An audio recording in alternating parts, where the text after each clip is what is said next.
guys! So this is our Game of Thrones vlog for Mockingbird. Some very fun things happened, especially at the end of this episode, but we'll try and do our best to work from the beginning. The first thing I can think of is the Tyrion trying to find somebody to be his champion in his fight for justice.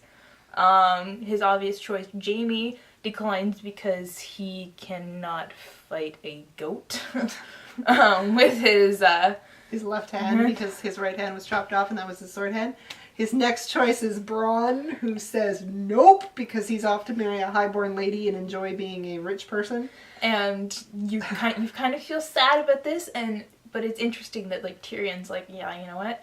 I understand and I don't hold it against you because honestly what I'm asking you to do is a big thing, and you can see how their friendship has kind of taken shape. And then finally, in the middle of the night, our favorite character Oberyn shows up and gives this kind of impassioned speech about, you know, justice and when he visited King's Landing as a kid and how Cersei's like, oh, come see our brother who killed our mother when he was born. He's a monster. They've heard he's all got these a tail stories about and like how hooves deformed he and is. horns And he's like, you just look like a baby with a bigger head. And so, no, I will be your champion. And Tyrion just like, ah.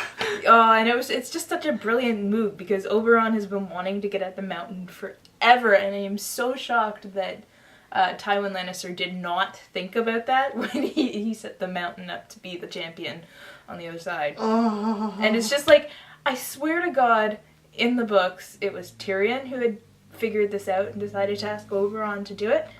Well, the show, I think, definitely made Oberyn a little bit more interesting. Yeah. Like, I barely remember him from when I read the books. I was just kind of like, he was like one note for me. And then in the show, I'm just like, you are my favorite character. I love you. Keep doing what you're doing. Please, just, yeah. Oh my gosh. But, yeah. We didn't mention this in last episode, like the trial episode. There was a scene between Oberyn and Varys where Oberyn's entire worldview is like crushed because Oberyn throughout the series has just been like sex. Everything comes down to sex and passion. And oh Lord Varys, what do you like? And Varys is like, nothing. And Oberyn, like, come on, like little boys, something. And he's like, nothing. No. And Oberyn's just like, and Varys says, like, you'd be amazed at how much you can get done when passion isn't involved. And Oberyn's just like, okay. Alright. I didn't even know that was an option. But yeah. He's fun. He's definitely a fun character. But now the relationship between Tyrion and Oberyn, it's really interesting. And I'm full circle. And I really like that speech he gave about Tyrion as a baby. Mm-hmm. It was exactly as it was in the book. I remember that, and it hit you so hard, and it was kind of like a literary essay in itself. You could pick it apart and find it. It was just quite well done and quite well delivered. Jon Snow in the north, they just kind of gave him a token scene where he's like, we should do this because Mance Rayder's coming, and they're like, nope. I don't think you know what you're talking about. Do you build the wall? I thought so. Sit back down. So we basically know that we're coming up to like a big battle scene and Jon Snow is going to like be proven right. Because, yeah, they have no idea what's coming for them. Daenerys having her little, like, scene with Dario. That got cut out. What happened to HBO? I bet she didn't sleep with him, because if she had, HBO would have been like, sex scene! I don't know, maybe it's just they just wanted to imply it, just side you with Jorah Mormont, so we don't know what happens, so, like, Jorah doesn't know what happens, so Jorah walks in the next morning with Dario's, like, pulling up his pants, and he's just like... She's doing that now, huh?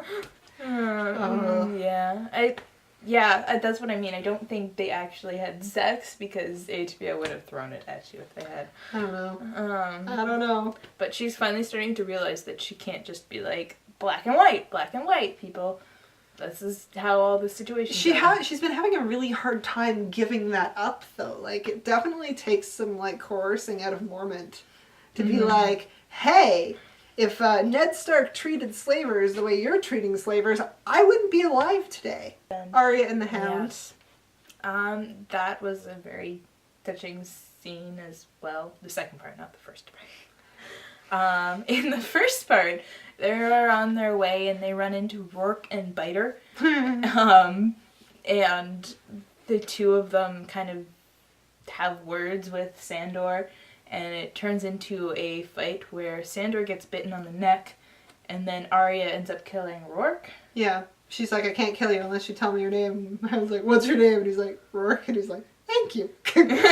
Stabs him. Yeah. And then you get the scene after that where Sandor's trying to fix his neck, and Arya's like, let me cauterize that for you. And he's like, no fire. Do not come near me with that burning stick. And then he goes on to tell her that the mountain was the one who, like, held his face to a burning fire, and that's why he's all burned up. And previously in the series, it's kind of been, like, mentioned that was the story, but, like, kind of like this rumor, but nobody, like, really confirmed it. And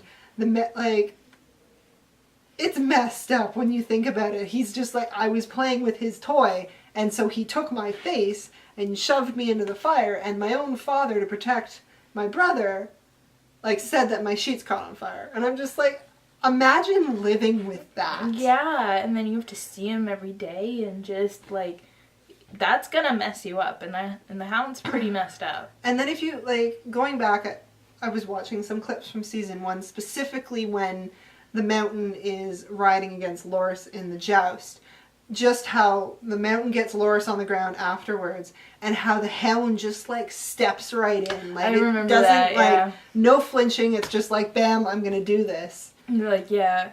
And yeah. it's like he I don't know how to describe it. He's not really afraid of his brother. Like, he's willing to confront him, but at the same time, he's terrified.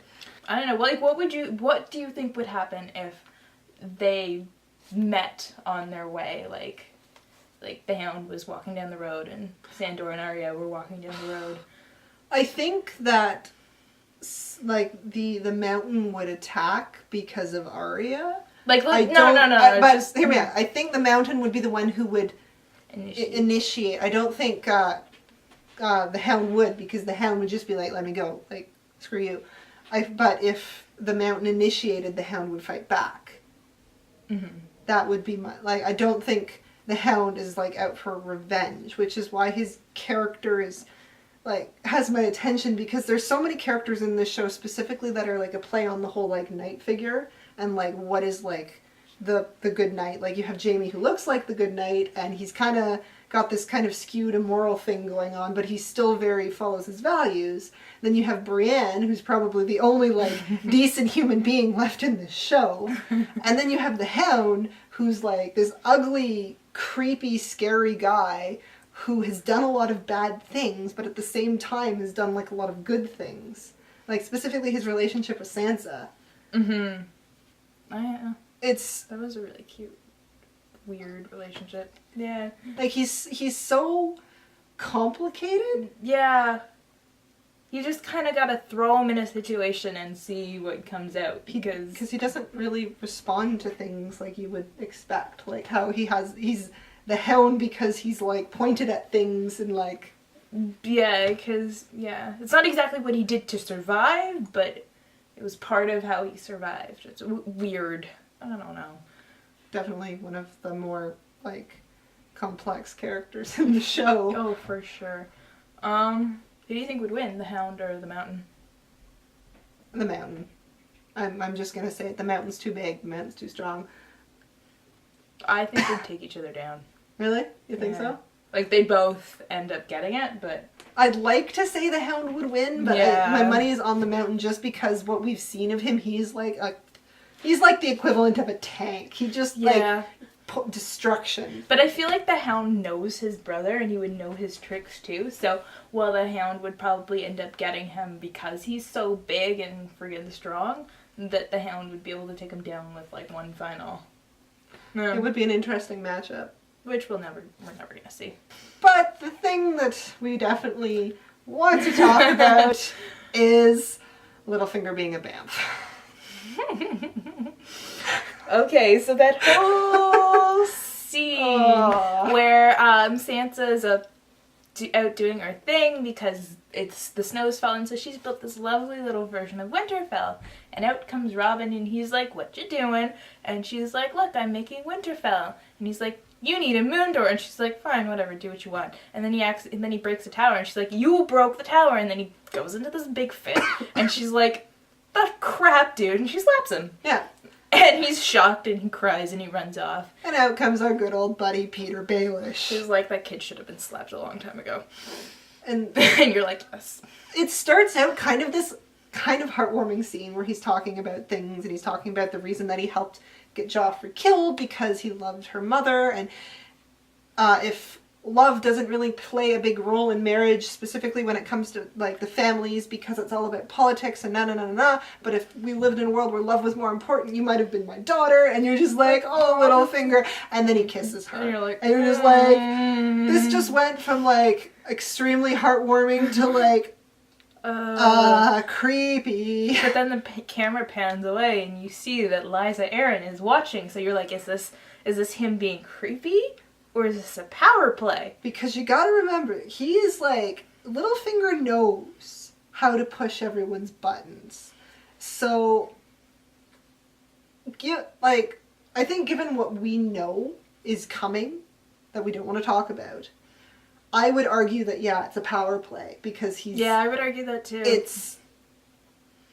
Okay, this is my reasoning, just from the show. And, like, the way he delivered his lines, he's like, "I have only ever loved one woman in my life, and that is Catelyn Stark." And he said, "Hey, if the world was different, you would be my daughter. Therefore, you're not Catelyn Stark, and you're not my daughter either, so I'm not in love with you. I don't want to sleep with you. It's just, that was a power play." There's no clear answer, obviously, but it can either be taken really, really awkwardly creepy, or Littlefinger being Littlefinger and manipulating the crap out of everyone around him. So of course, Lysa calls Sansa into the room, holds her over the moon door, freaks out, being like, "Peter's mine, Catelyn never respected him, just like the whole entire rant. And then Littlefinger walks in, and he's just like, "Put her down, we'll send her away, and so like she's like all like, "Okay, we'll be happily ever after," and he's like, "I've only ever loved one woman, it was Catelyn," and pushes her through the moon door, and there goes the last relative of the Stark family. just go on. Done. Oh dear. And the episode ends. Just the kids left, and only a few of those. Oh my goodness. It's just, Peter Baelish is playing this so close to his chest. I don't want to think about how long this probably took him to plan. Well, when you think about it, he started the whole goddamn thing. Yeah, it all started when he's like, hey Lysa, you want to poison your husband? And she's like, "I love you. Yes, I'll poison him. No problem." Not everything. It's all his friggin' fault. That would actually be kind of great if Sansa finds that out. Littlefinger does all of this stuff, and they do all this stuff, and stuff happens, and then she figures it out. Yeah, and decides to mess with his plan. They're just, all of the players who haven't been playing but have really been playing are starting to play. If that makes sense. It's now time where you're either in or you're out, and that's the end of it. So we're basically gearing up to the season finale. I think we have 3 episodes left before the real shit hits. Oh, we didn't talk about Stannis and King them. I thought that was the last episode. Melisandre, I mean. We didn't talk about Dragonstone. Stannis is going off somewhere. They're leaving Dragonstone, and Stannis' wife is like, "I don't want to bring our daughter," and Melisandre's like, "But the Lord of Light needs her." And so you're just sitting there like, another child sacrifice. Oh, awesome. Yep. God, I hate her. Melisandre? I just want her to get run through by something. And she'll never see it coming, and she'll be like, "Lord of Light, why didn't you warn me?" It's like, screw you, lady. I do really like her, though, at the same time. she's just so creepy. She's creepy. And she is so playing Stannis. Like, it's just... She's using Stannis. I don't know. I wouldn't say so, but... Well, like, specifically when I got to this part in the books, I started to really think about something. And this is my prediction. And I think it makes a lot of sense. That we have the series is called A Song of Ice and Fire. We have the Lord of Light, who is fire. And we have the White Walkers, which is ice. Why is Melisandre focusing on the stuff that's going down in King's Landing when clearly who she wants to be facing is whoever the ice thing is, which is the White Walkers? So I feel like when she realizes that Stannis' priorities aren't going to exactly match up with hers, she's going to hook herself on to, like, someone else more useful. Logic? Make sense? I can't comment. So, Alessandra, another player. She can go die. I don't want her to meet Daenerys. I don't want her corrupting Daenerys. Huh? I think she'd try, but I think Daenerys would tell her to go screw herself. I don't know. Anyway, that is our vlog for this episode, and we will see you hopefully for the next episode. Bye, guys!